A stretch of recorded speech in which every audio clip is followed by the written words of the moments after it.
The first time they found him, he was just a shadow beneath the yellow glow of a gas lamp on Royal Street. A man hunched over a pile of splintered fingernails, gnawing at them like a rodent in the night. The police officers who stumbled upon him that humid summer evening in 1957 described the sound first: the sickening crunch, the slurping, the way his teeth clicked against one another like an insect's mandibles. When they shone their flashlights on him, he looked up, his lips wet with saliva and blood, his eyes hollow and wide, and then he scurried into the darkness, leaving behind nothing but the fragments of his grisly feast. They called him the Nail Eater, a phantom lurking in the alleys and abandoned buildings of the French Quarter. At first it was a joke among the officers, a vagrant with a strange habit, a lunatic lost in the folds of New Orleans' underbelly. But then the bodies started appearing, victims with fingers stripped to the bone, their nails torn off with surgical precision. Some still had pieces of flesh missing, as if gnawed away by human teeth. The whispers spread like wildfire. The Nail Eater wasn't just a crazed beggar, he was a monster, and he was growing bolder. The case landed on the desk of Detective Henry LaGrange, a seasoned officer who had spent years chasing the shadows of New Orleans. He didn't believe in ghosts or urban legends, but something about this case gnawed at him. The crime scenes were unlike anything he had seen before. Beds soaked in sweat and blood, claw marks on wooden floors, as if the victims had tried to escape something inhuman. And then there were the teeth marks, deep and unmistakably human, yet somehow so wrong, too sharp, too jagged, like the bite of something not entirely of this world. LaGrange started his investigation at the morgue, where Dr. Evelyn Carrington, the city's most respected forensic examiner, had begun her own disturbing discoveries. "These wounds," she murmured, peeling back a sheet to reveal a mutilated hand, "they weren't made in a frenzy. They were deliberate." She pointed to the exposed bone, the unnatural smoothness where the flesh had been stripped away. Whoever did this had experience, or practice. The detective knew he needed more than whispers and legends. He retraced the victims' last known movements, studying their routines, their habits. A pattern began to emerge. Each had visited the same rundown bar on Chartres Street days before their deaths. The bartender, a wiry man with sunken eyes, recalled a stranger sitting in the corner, hands hidden under the table, mumbling to himself. A name surfaced: Louis Charpentier, a drifter, a man with no known address, but whose presence had been noted by vagrants near the old docks. LaGrange followed the trail to an abandoned tenement, where the scent of mildew and decay clung to the walls. Inside, he found a nest of rags, a rusted tin filled with yellowed fingernails, and scattered notes written in a trembling hand. One line stood out among the scrawls: "The hunger never stops." A neighbor reported seeing Charpentier lurking near a shuttered butcher shop, his eyes darting from shadow to shadow. LaGrange waited in the dark, staking out the crumbling storefront until, in the dead of night, a figure emerged. Tall, gaunt, moving with an unnatural stillness. The detective followed, heart hammering, as he watched the man slip through the city's forgotten corridors, leaving behind only a trail of bitten nails and hushed whispers. As LaGrange drew closer, the stench of something old and rotting filled his lungs. The truth was near, just within reach. But with every step forward, doubt crept in. Was he hunting a man, or something else entirely? The chase led him through the silent streets, past darkened shop fronts and forgotten alleyways. Charpentier moved with uncanny speed, ducking through gaps in fences and scaling walls with a practiced ease. He led LaGrange deeper into the French Quarter, where the old world still clung to the bones of the city, where history and nightmare blurred into one. The detective nearly lost him twice. The first time Charpentier disappeared behind an abandoned boarding house, but when LaGrange rounded the corner, the man was gone, vanished into the night. The second time he turned down an alley only to find a scattering of nails on the pavement, fresh teeth marks still visible on their jagged edges. Finally, the pursuit ended in a decaying warehouse near the river, where the salty breeze carried the stink of fish and refuse. LaGrange pushed inside, gun drawn, his breath shallow. The space was littered with debris, old crates, rusted tools, and a makeshift bedding area in the far corner. A small lantern flickered, casting long, twitching shadows. Charpentier sat on the floor, his back against the wall, his face obscured by his trembling hands. His fingers, dirty, broken, raw, clutched at his mouth as if trying to keep something inside. "You've been running a long time," LaGrange said, voice steady despite the tension tightening his chest. Charpentier's head lifted slowly. His lips were cracked, his teeth stained with something dark. "It doesn't stop," he whispered. "It never stops." LaGrange stepped closer, gun trained on the man. "What doesn't stop?" "The hunger." Charpentier's voice was barely audible, a rasp of confession and horror. "It started small, a habit, a compulsion, then I needed more." His eyes flicked to his hands where his own nails had been gnawed down to the quick, flesh torn and exposed. "And then I needed others." The detective forced himself to hold Charpentier's gaze. He had seen madness before, but this was something else, something deeper, more primal.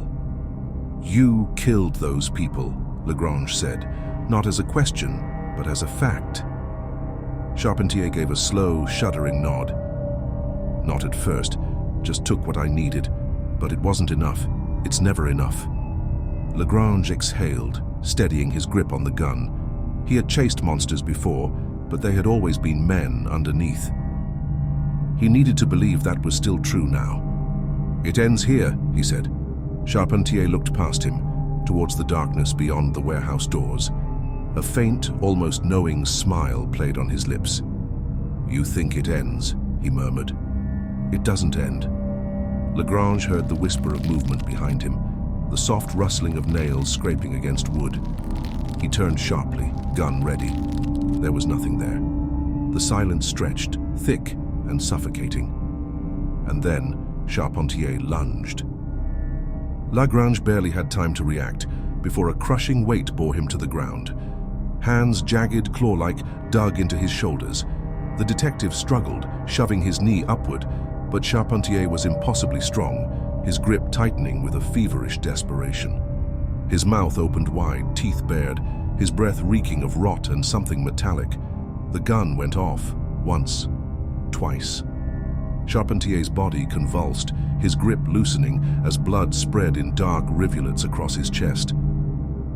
He let out a shuddering gasp, collapsing onto LaGrange, his face inches from the detective's. "It's never enough."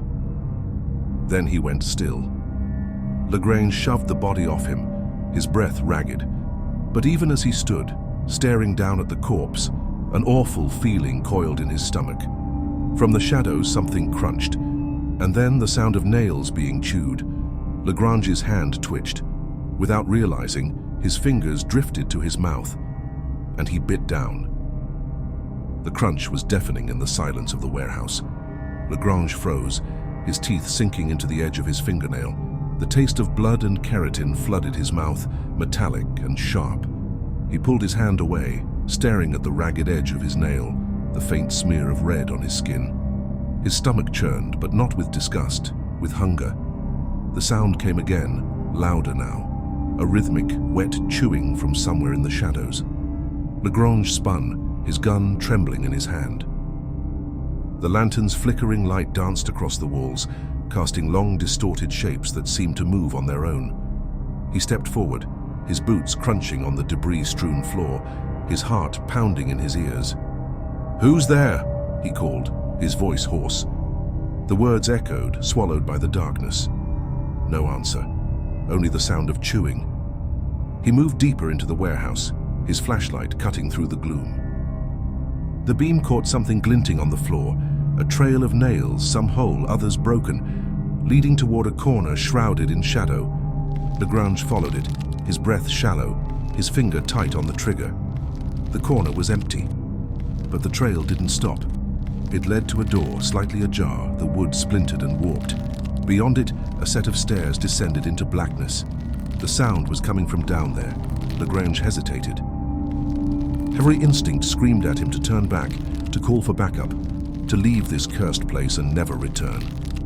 But he couldn't. Not now. Not after everything. He stepped through the door, the stairs creaking under his weight as he descended into the abyss. The air grew colder, damp and heavy with the scent of mildew and decay. The flashlight's beam wavered as if the darkness itself was resisting it. At the bottom of the stairs, he found himself in a narrow tunnel, its walls slick with moisture. The trail of nails continued, leading him deeper into the earth. The chewing grew louder, more frantic. LaGrange's pulse quickened. He could feel it now, a pull, a compulsion, drawing him forward. His fingers twitched again, and before he could stop himself, he brought his hand to his mouth, biting down on another nail. The pain was sharp, grounding, but it did nothing to quell the hunger gnawing at his insides. The tunnel opened into a chamber, its ceiling low and dripping with water. In the center of the room stood a figure hunched over, its back to him. The sound of chewing was deafening now, a wet, guttural noise that made LaGrange's skin crawl. He raised his gun, his voice trembling. "Turn around." The figure froze. Slowly, it straightened, its movements jerky and unnatural. It turned, and LaGrange's breath caught in his throat. It was Charpentier, but not the Charpentier he had shot upstairs. This man was older, his face gaunt and sunken, his eyes hollow and black. His lips were smeared with blood, his teeth stained and jagged. In his hands he clutched a pile of nails, some still attached to strips of flesh. "You shouldn't have come," Charpentier rasped, his voice a guttural growl. "But now that you're here, you'll understand." LaGrange's finger tightened on the trigger, but before he could fire, Charpentier lunged. The detective stumbled back, firing wildly, the shots echoing in the confined space. Charpentier's body jerked with each impact, but he didn't stop. He slammed into LaGrange, knocking the gun from his hand and pinning him to the ground. The detective struggled, but Charpentier's strength was inhuman. His hands clawed at LaGrange's face, his nails digging into flesh. LaGrange screamed, his vision blurring as blood trickled into his eyes. Charpentier's face loomed above him, his mouth opening wide, revealing rows of jagged, broken teeth. "The hunger," Charpentier hissed, his breath hot and rancid. "It's in you now, you can't escape it." LaGrange's hand flailed, searching for something, anything. His fingers closed around a loose nail on the floor. With a desperate cry, he drove it into Charpentier's eye. The man howled, recoiling, his grip loosening. LaGrange scrambled to his feet, blood streaming down his face. He grabbed his gun and fired, the shots ringing out in rapid succession. Charpentier's body jerked and spasmed before collapsing to the ground, twitching as his life drained away. LaGrange stood over him, his chest heaving, his hands trembling. The chamber fell silent, the only sound the drip of water from the ceiling. He stared down at Charpentier's lifeless body, the hunger in his gut twisting and writhing like a living thing. And then he heard it, the crunch of nails being chewed. It wasn't coming from Charpentier. It was coming from behind him. LaGrange turned slowly, his flashlight beam sweeping across the chamber. In the far corner, another figure crouched, its back to him. Its shoulders moved rhythmically as it chewed, the sound wet and grotesque. The detective's stomach churned, his mouth watering despite the revulsion clawing at his mind. "Who are you?" he whispered, his voice barely audible. The figure stopped chewing. It turned, revealing a face that made LaGrange's blood run cold. It was himself. The man in the corner had his face, his eyes, his mouth, but his lips were smeared with blood, his teeth stained and jagged. In his hands, he held a pile of nails, some still attached to strips of flesh. He smiled, a grotesque, knowing grin.